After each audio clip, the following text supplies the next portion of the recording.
Des joueurs de la sélection malienne. Qu'est-ce que vous savez de cette histoire?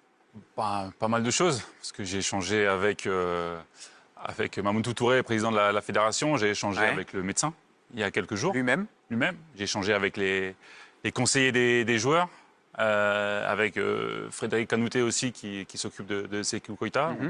Même avec d'anciens joueurs, avec Fous Diawara, qui était en Namibie, le coach adjoint, bien sûr. Le coach adjoint. Donc, j'ai essayé d'avoir le maximum d'informations. Donc déjà, nous, en tant que syndicat des joueurs, on est là pour protéger les joueurs et on espère qu'ils auront le moins de sanctions possibles. Alors qu'est-ce qu'ils risquent justement? Ils risquent quand même une suspension. Je pense qu'ils risquent jusqu'à 2 ans.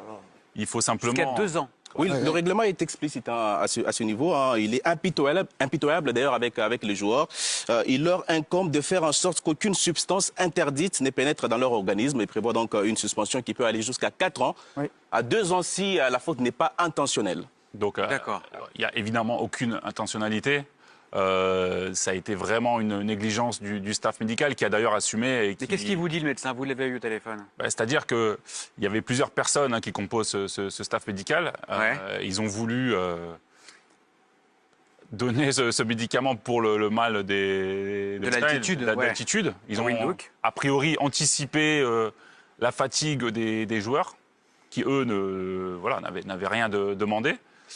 Et ce médicament aurait été donné à plusieurs joueurs. Alors tous les joueurs ne l'ont pas pris. Maintenant, on parle de Sékou Koïta, Mohamed Camara, qui sont des jeunes joueurs qui respectent ce que le staff médical leur dit. Oui, c'est pas à eux de la vérifier si ce produit-là est inscrit sur la liste. Quand vous avez un staff médical dans une équipe, nationale, voilà, c'est une histoire de confiance. C'est un staff quand même médical qui est expérimenté.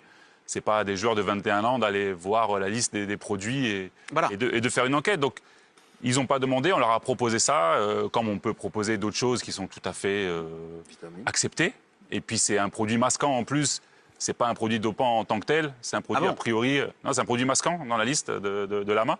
Et a priori, c'est un produit qu'il faut prendre 3 fois avec une posologie bien spéciale. C'est un produit qu'on leur a donné qu'une fois, donc avec absolument aucun effet. Donc je pense que quand ils vont être face à l'UEFA... En plus, ça n'a servi à rien. Évidemment, ça ne servait à rien, en plus. Ouais. Donc je pense que c'est ce qu'ils vont expliquer le 13, quand ils vont passer devant l'UEFA. Mais en tout cas, nous, à l'UFM, syndicat des joueurs, et à la FEMAFOOT, à la fédération, on espère vraiment que les joueurs seront disculpés parce qu'ils y sont pour rien.